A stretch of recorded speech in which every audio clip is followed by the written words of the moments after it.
Pois é, Mandetta é médico, né? Ele disse que 410 mil vidas o separam de Bolsonaro.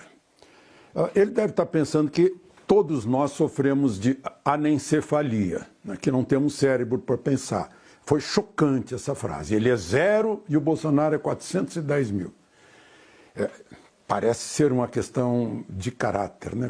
Eu sei 410 mil mortes por uma pandemia é uma coisa. Agora, eu não tenho como calar, né, depois do que se passou nessa noite, depois do que aconteceu numa cidade chamada Saudades e numa creche chamada Aquarela, né? Por o que passa na cabeça de uma pessoa de 18 anos pegar uma espada ninja e matar crianças de menos de 2 anos, né? Isso é chocante, eu sei. 410 mil mortes é muita coisa, mas é um vírus. Agora, que vírus cultural pegou na cabeça desse jovem? Eu queria fazer esse registro aqui antes de mais nada. Mas voltando, eu falei com muita gente ontem à noite, né? E a CPI parece que vai errar a mão de novo. Vai errar a mão de novo porque já errou a mão lá em 2018. Né? Foi para um lado e o povo foi para o outro. O povo está indo para o outro lado. O povo não é bobo, né? Vejam só, né? Parece que a base é negacionista. O que é negacionismo se não negar tratamento? Ontem eu ouvi depoimentos incríveis de famílias inteiras. Está na boca do povo. Está na boca do povo. Então, como as pessoas estão se curando? Né? É outro caminho.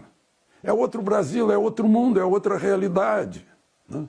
Mas a CPI está lá, está fazendo o programado, está seguindo o roteiro, terminou, todo mundo deu entrevista, né?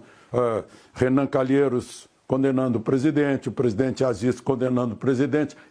Renan Calheiros outro dia disse que não ia falar com Lula por imparcialidade. Que imparcialidade é essa? Se são juízes de sentenças prontas, né? A gente já sabe o que vai acontecer na CPI. A gente já sabia o que ia dizer Mandetta, né? Só que ele não tem que tripudiar sobre o cérebro das pessoas, sobre o terceiro neurônio. Dali para frente não cabe, não pega, né? Ele trabalhou um ano e quase 4 meses com o presidente, foi um dos primeiros a ser escolhido, né?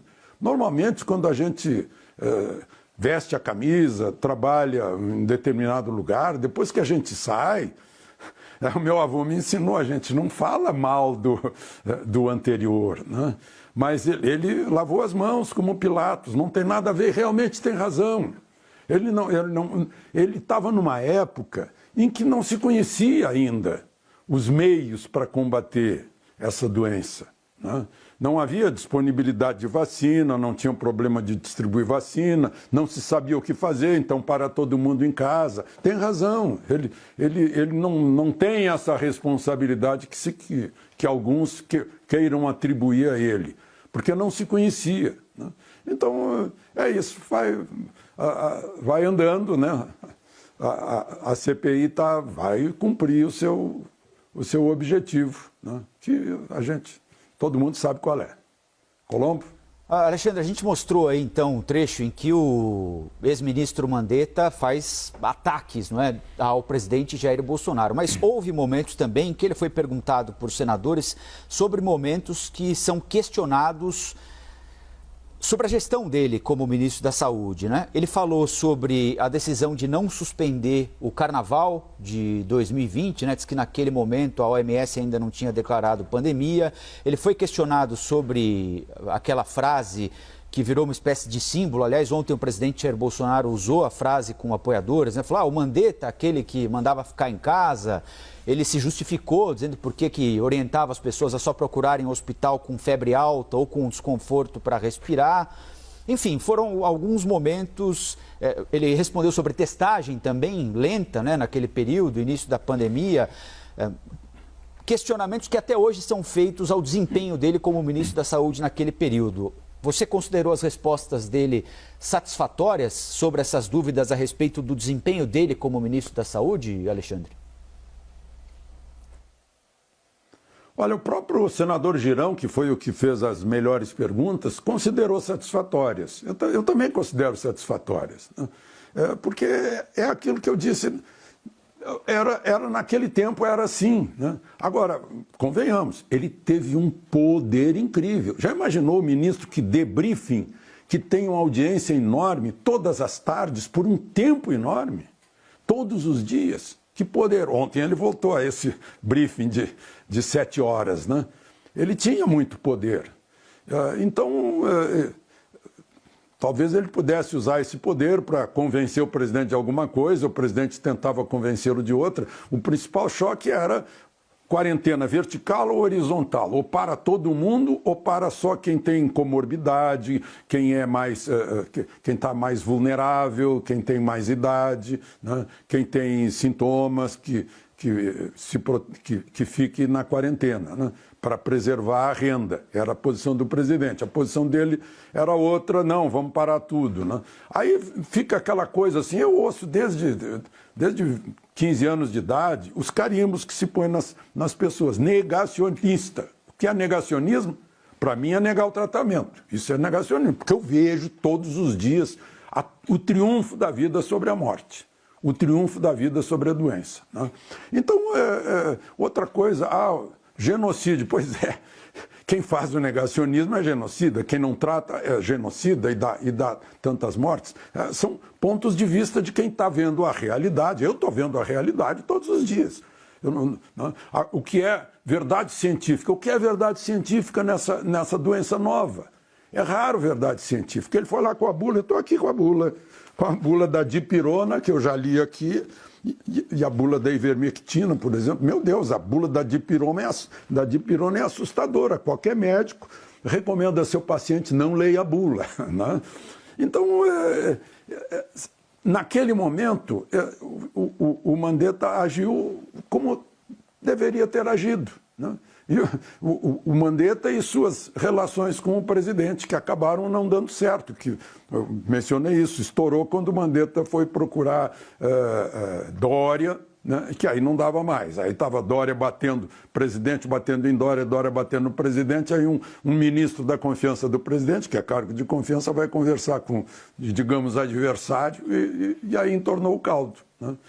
E aí vem aquela história, depois que sai, começa a falar mal, como isso é feio. Não é só o Mandetta, não, tem outros ministros, saem e começam a falar mal. Por que entrou então? Por que estava lá fazendo? Por que vestiu a camisa?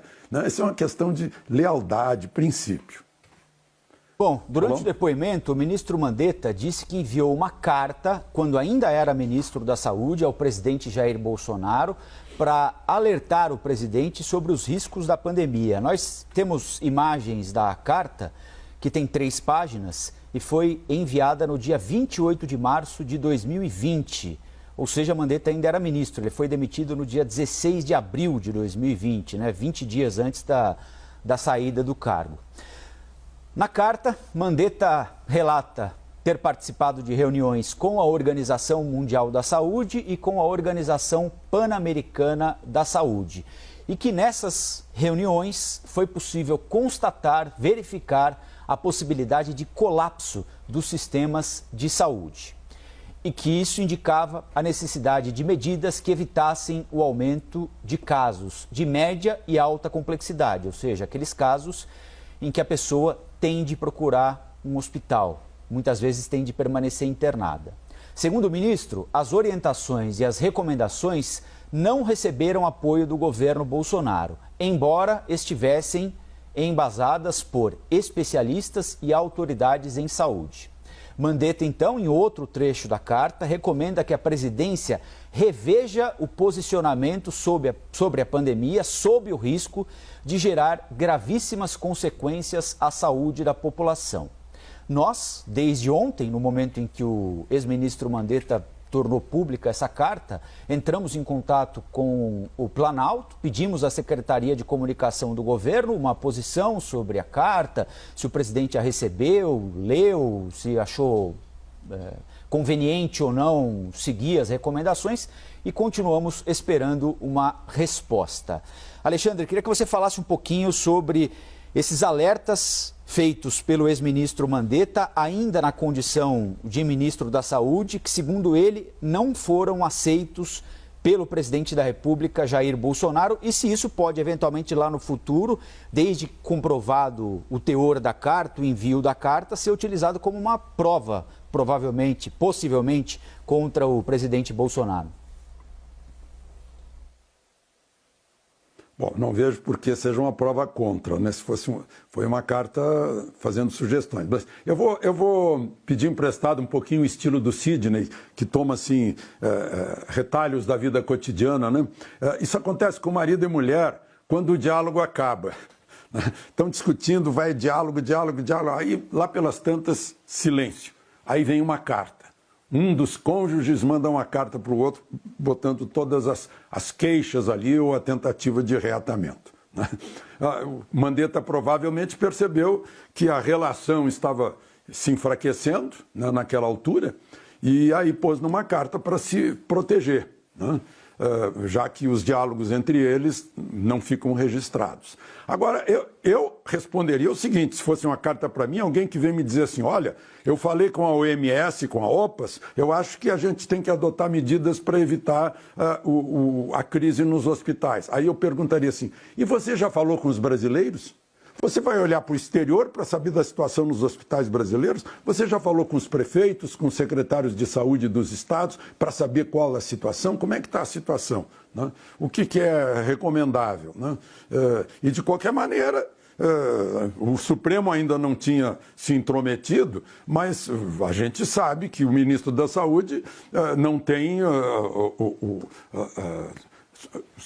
não tem jurisdição sobre um secretário municipal de saúde, sobre um secretário estadual de saúde que sabe administrar os seus hospitais públicos, né?